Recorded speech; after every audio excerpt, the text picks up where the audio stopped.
Are you recording? Alaska moose hunting. The work starts. Going to get a closer look at this dude.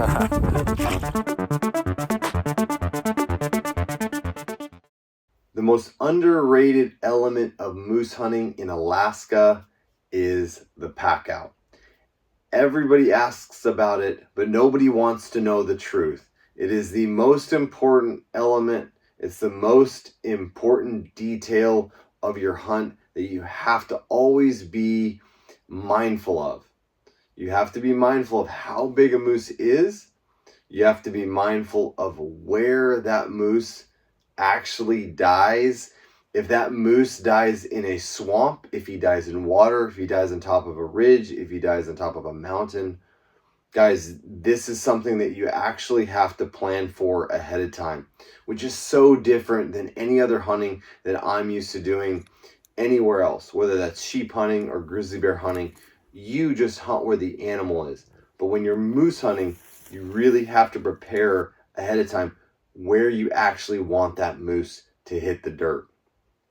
Packing out a moose is not only extremely physical, the heaviest animal, the heaviest mammal ungulate that you can hunt in North America, but it also carries a lot of legal requirements with it. It carries a lot of legal weight. Packing out moose and meat care is extremely important in Alaska. And if you don't do it correctly, you can have your animal confiscated, you can have your license taken away, you can get fined, you can get suspended, you can have a myriad of issues with the Alaska Department of Fish and Game. So you have to really be mindful and careful of what the regulations say about exactly what meat you're supposed to take out, what you're allowed to take out, and how it all works. Let me give you an example. So in some units in Alaska, it is illegal to take the rib meat off the bone. In other words, it's illegal to bone out the ribs. You actually have to keep the meat on the ribs when you pack them out. That's something that is completely foreign in other states, in other hunting situations, like elk. You have to leave the bone in on the quarters of a moose. And that's statewide, as far as I know, unless something has changed. You have to keep all the bones in. You cannot bone out a moose and pack it in like you would an elk in a remote area. And because that is the law, that means that these hindquarters, specifically a moose hindquarter, can weigh up to 125 plus pounds, give or take, if the hide's on and you take the hock off or not.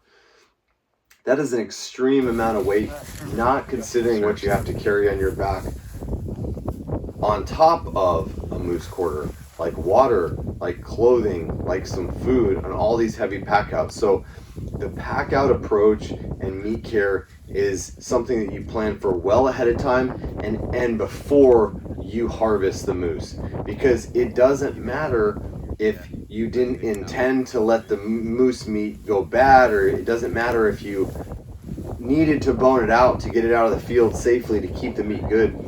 You will be responsible for that meat. So just keep that in mind, guys, when you see a moose that's way out there, a big bull moose, and you don't have a plan for recovery, if you don't have a pack out plan that you feel comfortable with, which in some cases it's hard to estimate just how hard it is unless you've put a hindquarter of a moose on your back. Just know it is extremely difficult, and the ground is really important. So if you're hunting in a real swampy area, your distance in which you'll be able to pack the moose effectively and timing wise, which comes into play if you have to leave a moose out in the field more than a day or two, that in a swamp it's going to take you a lot more time, quadruple the amount of time than it would, say, in hard ground or hard tundra. So you really have to be aware, and you have to plan it out well ahead of time. This is something that nobody is really used to doing. At least I wasn't before I started hunting and guiding moose. The moose that you put on your back needs to be stable. It needs to have a bone in. Like I said, unless it's a rib cage, every single quarter has to be packed out. And the hide, if you are keeping the hide, before the antlers come. So this is another legal thing. The meat has to come out of the field before the antlers. I know we want that picture of a moose on the back, of the antlers on the back, and how cool that looks. You better not have that picture until all that meat is out of the field. Know what you're capable of packing out. Know how many people are capable of packing what. If you're by yourself, you have to be very, very careful where you shoot a moose.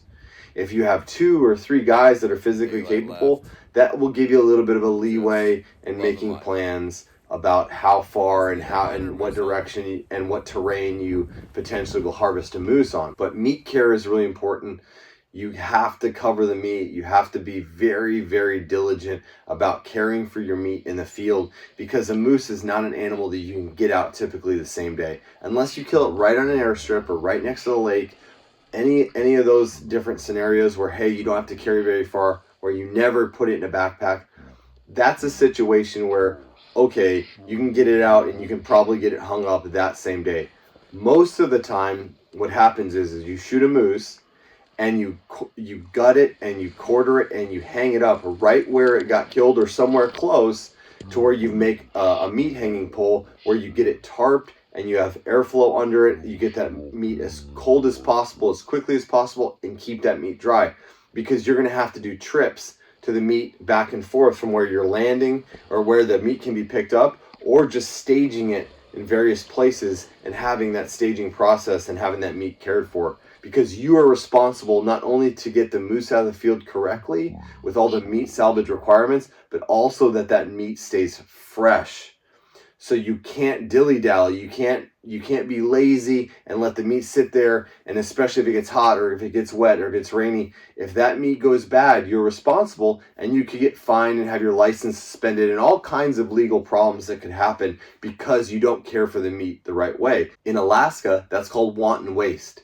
And that's a very specific thing. If you look in the moose hunting section of the hunting regulations, wanton waste is a very big deal in Alaska, as it should be. So do not underestimate how hard and how long it will take you to pack out the meat, and also be ready to care for the meat as much as you've ever cared for anything else before. It is different from any other hunting experience. It's different from elk hunting.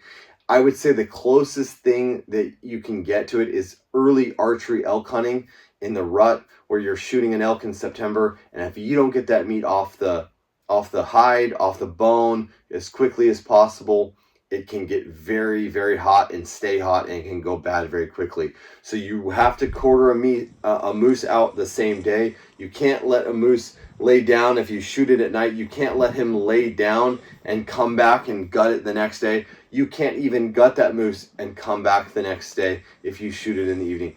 You have to get the quarters up off the ground, hung up in a tree or under pine boughs that same day, or it's not gonna last. It's gonna go bad. So be very, very careful. And it's not just about caring for the meat, it's really caring for your hunting future, because Alaska, the laws are very, very strict when it comes to moose. So have that in your mind, guys. That's something that's very different, that most people don't realize the severity of the consequences when it comes to meat care in Alaska.